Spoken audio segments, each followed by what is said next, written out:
बोलिए श्री लक्ष्मी नारायण भगवान की जय। श्री वृंदावन बिहारी लाल की जय। श्री बालकृष्ण भगवान की जय। श्री वामन भगवान की जय।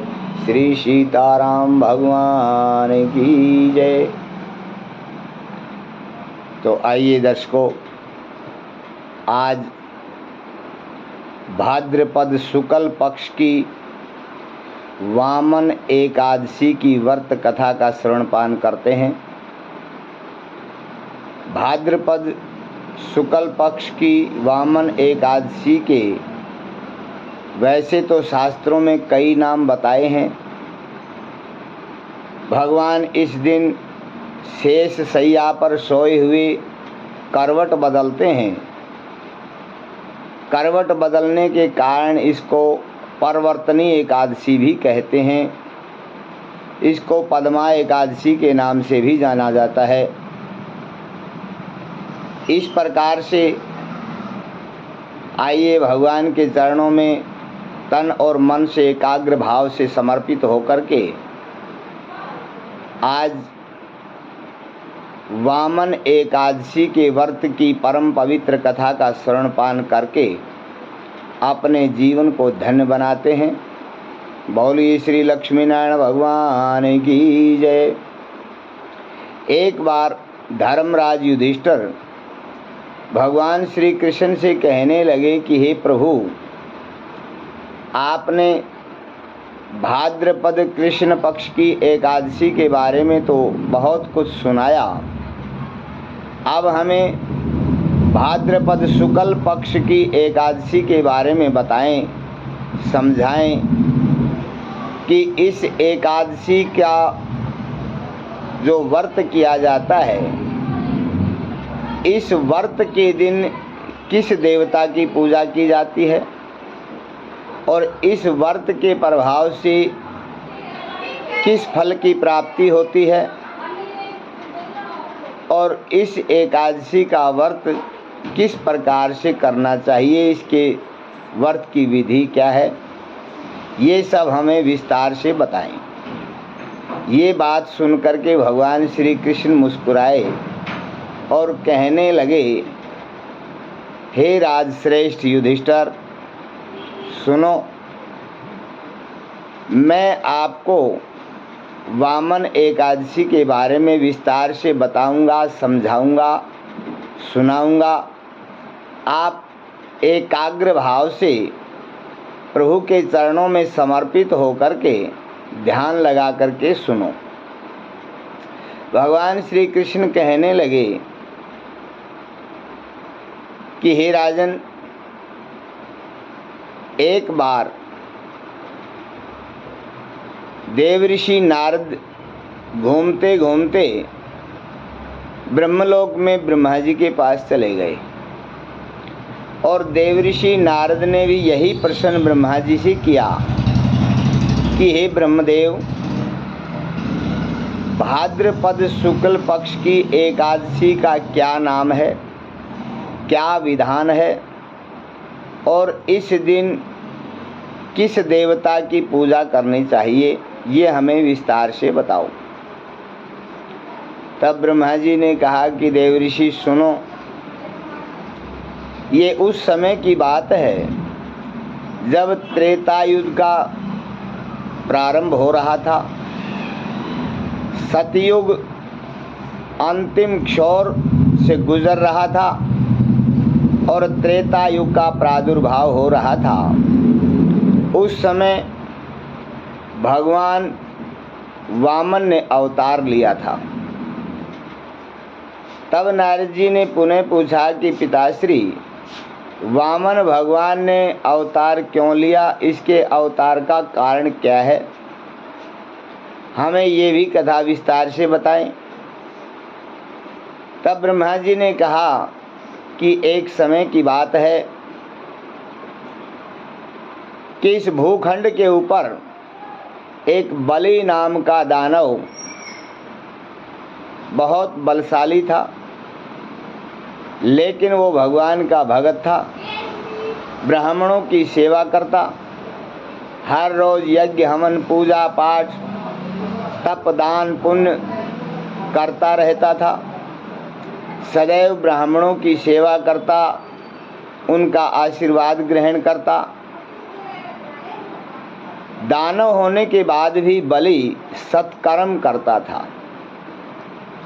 तो बलि की भक्ति और शक्ति चारों तरफ फैल गई और एक दिन बलि ने स्वर्ग के राजा इंद्र के सिंहासन पर अपना राज्य स्थापित कर लिया। देवताओं को, देवराज इंद्र आदि को वहाँ से भगा दिया और स्वयं स्वर्ग के राजा बनकर के बैठ गए। अब राजा बलि त्रिलोकीनाथ बन गए थे। देवता दर दर की ठोकरें खा रहे थे, कंदराओं में गुफाओं में अपनी प्राण रक्षा के लिए जहाँ तहाँ छुप कर के रहते थे।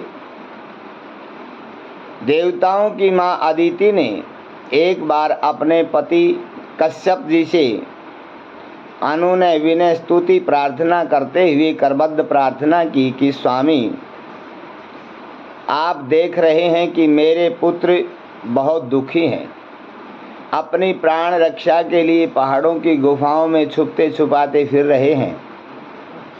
आप कोई ऐसा उपाय बताएं जिससे मेरे पुत्रों को पुनः स्वर्ग की प्राप्ति हो जाए और उनका जीवन सुखी हो जाए। जब ये बात सुनी तो महर्षि कश्यप जी ने अपनी पत्नी अदिति को एक पयोवृत्त नाम का उपाय बताया और सारा विधान बताया कि अगर ये श्रद्धापूर्वक विश्वासपूर्वक आप इस व्रत को करोगी तो भगवान आपकी कामना को सिद्ध करेंगे।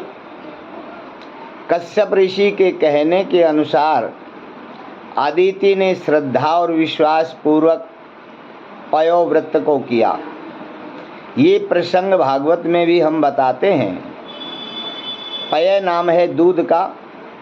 दूध पी करके ही 12 दिन तक गौ माता की सेवा करते हुए, गौ के सानिध्य में ही शयन करते हुए, ब्रह्मचर्य का पालन करते हुए, दिनचर्या को शुद्ध रखते हुए, शुद्धता और सात्विकता, सरलता, सहजता, पवित्रता से इस व्रत को किया जाता है। और इस व्रत के करने से पुत्र प्राप्ति अवश्य होती है।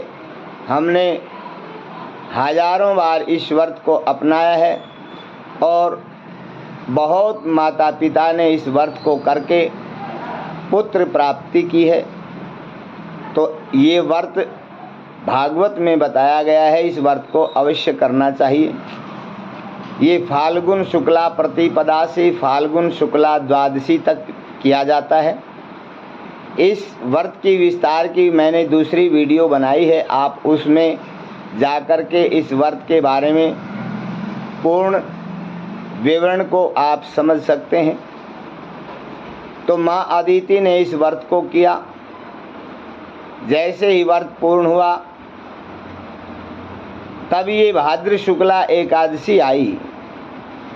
एकादशी को माँ अदिति के कक्ष में भगवान नारायण चतुर्भुज रूप में प्रकट हुए और माँ की मनोकामना सिद्ध करने के लिए भगवान ने कहा, देवी क्या चाहती हो? माँ ने अपना मंतव्य रखा कि मेरे पुत्रों को स्वर्ग की प्राप्ति हो जाए, मेरे पुत्र सुखी हो जाएं। इसी कामना से मैंने व्रत किया है। भगवान ने कहा, देखिए राजा बलि ब्राह्मण भक्त है और जिस जीव के ऊपर ब्राह्मणों का आशीर्वाद होता है, मैं चाहकर भी उस जीव का कुछ बिगाड़ नहीं सकता। इसलिए बलि दानव होने के बाद भी सत्कर्म करता है, भक्ति पूजा श्रद्धा और विश्वास से करता है, नित्य प्रति ब्राह्मणों की सेवा पूजा करके उनका आशीर्वाद ग्रहण करता है। लेकिन आपने भी व्रत किया है तो आपका फल भी अवश्य मिलेगा। कोई बात नहीं, मैं आपकी कामना अवश्य सिद्ध करूँगा और मैं वामन रूप में अवतार लूँगा। वामन रूप में अवतार लेने का कारण भगवान का ये है कि भगवान ने कहा कि मैं बलि को युद्ध में नहीं जीत सकता, क्योंकि ब्राह्मणों का अमोघ आशीर्वाद उसके साथ है। इसलिए मुझे भिखारी बनकर के, याचक बनकर के बलि के पास जाना पड़ेगा और भिक्षा में मैं स्वर्ग का दान मांग लूँगा। तो एक भिखारी बनकर के जाऊँगा, तो जब छोटा बनकर के जाऊँगा तभी तो कुछ मिलेगा। मैं बड़ा बनकर के अगर जाऊँगा तो कोई भिक्षा थोड़ी देगा। तो भगवान का ये मंतव्य था। और भगवान भाद्रपद शुक्ल पक्ष की द्वादशी को अभिजित मुहूर्त में वामन के रूप में अवतरित हुए। सभी देवताओं ने पुष्प वृष्टि की, सभी संत महात्माओं ने, देवताओं ने अनुनय विनय स्तुति प्रार्थना करके अपने अपने यथा योग भेंट पूजा दे करके प्रभु को प्रसन्न किया। अब माँ अदिति का मंतव्य सिद्ध करने के लिए वामन भगवान तैयार हुए। गुरु बृहस्पति ने गुरु मंत्र दिया और गुरु दक्षिणा में जैसे ही वामन भगवान ने कहा कि गुरुदेव गुरु दक्षिणा में क्या चाहिए, तो गुरुदेव ने कहा मुझे गुरु दक्षिणा में देवताओं का स्वर्ग चाहिए। वामन भगवान ने स्वीकार किया और इधर राजा बलि सदा सदा के लिए इंद्र पद पर आरूढ़ रहें। इस संकल्प को सिद्ध करने के लिए दैत्य गुरु शुक्राचार्य जी ने 100 यज्ञों का संकल्प दिला रखा था।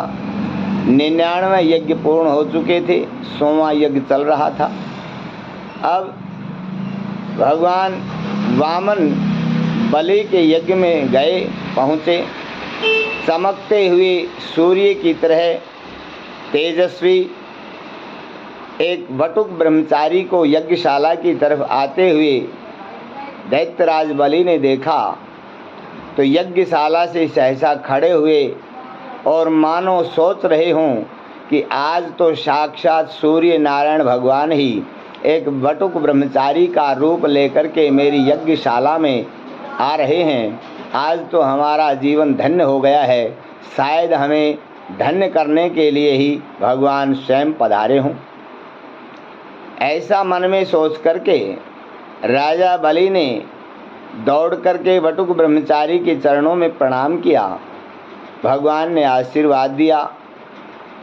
अनेक प्रकार की सेवा शुश्रूषा के बाद जैसे ही दैत्यराज बलि ने कहा कि महाराज मैं आपकी क्या सेवा कर सकता हूँ, वामन भगवान ने मना कर दिया। हम तो ब्राह्मण हैं, हम तो भगवान का भजन करते करते विचरण करते करते इधर से आ निकले, चलो यज्ञ के दर्शन हो जाएंगे।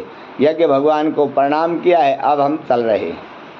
राजा बलि ने कहा तो महाराज आप आए हैं तो कुछ दक्षिणा तो लेनी पड़ेगी। मैं कुछ देना चाहता हूँ, जिसके द्वार से कोई याचक खाली जाए, ये तो गृहस्थी का धर्म नहीं है। अनेक प्रकार की बातें हुई, बहुत विस्तार की कथा है। वामन भगवान ने कहा तो ठीक है दैत्यराज, आप अपने पूर्वजों की परिपाटी को निभा रहे हैं। आपके कुल में भी आपके बाप दादा परदादा बड़े बड़े दानी महावीर हुए हैं, अच्छी बात है। अपने बुजुर्गों के पद चिन्हों पर चलना एक पुत्र का कर्तव्य होता है और पिता की संपत्ति को बढ़ाना भी पुत्र का कर्तव्य होता है। इस प्रकार से वामन भगवान ने कहा अगर देना चाहते हो तो 3 पद पृथ्वी का दान दीजिए और वो पद भी मैं अपने पैरों से ही नापूंगा। एक बार तो राजा बलि खिलखिला करके हंसे कि जितने छोटे हो बुद्धि भी उतनी छोटी है, कि आपके 3 पद में क्या आएगा। वामन भगवान ने कहा मुझे ज़्यादा नहीं चाहिए, बस मेरा बैठने के लिए एक आसन बिछ जाए और आसन पर बैठ कर के मैं भगवान का भजन कर लूं आराम से, इतनी ही पृथ्वी मुझे चाहिए। राजा बलि ने सहर्ष इसको स्वीकार किया और जैसे ही वामन भगवान ने संकल्प राजा बलि से करवाया और अपना विस्तार, अपने शरीर का आकार बढ़ाया, शरीर के आकार को इतना लंबा किया कि मृत्युलोक से सत्यलोक तक भगवान का आकार बढ़ गया। एक पद में पूरे ब्रह्मांड को, भूखंड को नाप लिया, दूसरे पद में लोक लोकांतरों को नाप लिया, तीसरा पद खाली रहा। बलि संकल्प अधूरा है, 3 पद का संकल्प लिया है। अगर संकल्प पूर्ण नहीं हुआ तो तुम्हें नरक में जाना पड़ेगा। राजा बलि ने कहा, प्रभु आप ये बताइए, धन बड़ा होता है या धनवान? भगवान मुस्कुरा कर कहने लगे, धनवान के साथ ही धन होता है, धनवान बड़ा होता है। जैसे ही कहा तो बलि ने कहा, प्रभु आपने मेरे धन को तो नाप लिया, धनवान आपके सन्मुख है, मेरे शीश पर तीसरा पद रख करके मेरे अहम भाव को और मुझे भी आप नाप करके धन्य करिए। ये बात सुनकर के वामन भगवान मुस्कुराए और जैसे ही तीसरा पद राजा बलि के शीश पर रखा, राजा बलि पाताल लोक में चले गए। उस दिन यही भाद्रपद शुक्ल पक्ष की एकादशी थी। उसी दिन भगवान वामन ने कहा, बलि मैं आपकी भावना से, आपकी श्रद्धा से, आपके विश्वास से बड़ा प्रसन्न हुआ हूँ। आपकी भक्ति सर्वश्रेष्ठ है, इसलिए मैं आपको वचन देता हूँ कि आज के दिन मैं सदैव आपके साथ रहूँगा। मेरा एक स्वरूप तो क्षीर सागर में निवास करेगा, लेकिन दूसरे रूप में मैं आपके साथ निवास करूँगा। इस प्रकार से इसको भगवान ने ये परिवर्तन किया, तो इसका नाम परिवर्तनी एकादशी रखा गया। और वामन भगवान के कारण ही इस एकादशी का नाम वामन एकादशी रखा गया। ये आपने जाना। अब ब्रह्मा जी कहने लगे कि नारद जी, इस दिन वामन भगवान की पूजा करनी चाहिए। वामन भगवान की पूजा करने से ब्रह्मा, विष्णु, महेश, इंद्र, वरुण, कुबेर आदि सभी देवताओं की पूजा संपन्न हो जाती है। और जातक अपनी दिनचर्या को शुद्ध रखते हुए तन मन से एकाग्र भाव से प्रभु के चरणों में समर्पित होकर के इस व्रत को श्रद्धा और विश्वास के साथ करे, रात्रि को जागरण करे, भगवान श्री हरि का गायन करे, भगवान श्री हरि का मनन चिंतन सुमरण करता हुआ समय को बिताए। इस प्रकार व्रत करने से अश्वमेघ यज्ञ का फल प्राप्त होता है और इसकी कथा सुनने से भी वाजपेय यज्ञ के फल की प्राप्ति होती है। भगवान ब्रह्मदेव कहते हैं, हे नारद जी, इस दिन भगवान नारायण की पूजा करनी चाहिए शुद्धता और सात्विकता से। जो भी इस कथा का श्रवण पान करता है, जो भी इस कथा को पढ़ता है, कहता है, सुनता है, वो सभी स्वर्ग के भागी बनते हैं। भगवान श्री कृष्ण कहते हैं कि हे धर्मराज युधिष्ठिर, इस कथा के सुनने मात्र से ही जीव के सभी पाप नष्ट हो जाते हैं, क्योंकि ये सभी पापों को जलाने वाली एकादशी है। इस एकादशी के दिन स्वयं वामन भगवान प्रकट हुए थे। इस प्रकार से जो मनुष्य एकादशी का दर्शन भी करता है, कथा का दर्शन करता है या मुख से एकादशी को भी याद कर लेता है, वो भी पुण्य का भागी बन जाता है। भगवान श्री कृष्ण कहते हैं, हे नरश्रेष्ठ, हे धर्मराज युधिष्ठिर, सुनो, इस एकादशी का इतना प्रभाव है कि जो भी श्रद्धा पूर्वक इस कथा का श्रवण पान करता है, जो इस कथा को कहता है, उन कथा कहने और सुनने वाले सभी जातकों को इस संसार के समस्त सुखों की प्राप्ति होती है और अंत में श्री हरि के चरणों में वैकुंठ में चला जाता है। बोलिए श्री लक्ष्मी नारायण भगवान की जय। बोलिए श्री वामन भगवान की जय।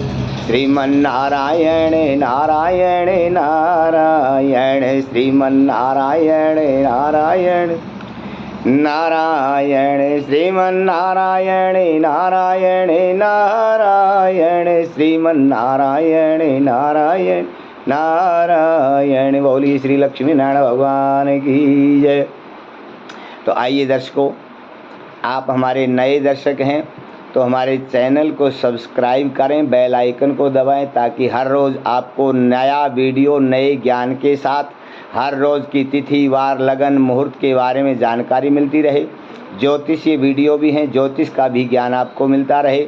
अगर आपको ज्योतिषीय समस्या है, आप कुंडली दिखाना चाहते हैं, कुंडली बनवाना चाहते हैं, या किसी प्रकार का आपकी जन्म कुंडली में ज्योतिषियों ने दुर्योग बता दिया है, तो हम पूर्ण रूप से उसका समाधान करते हैं।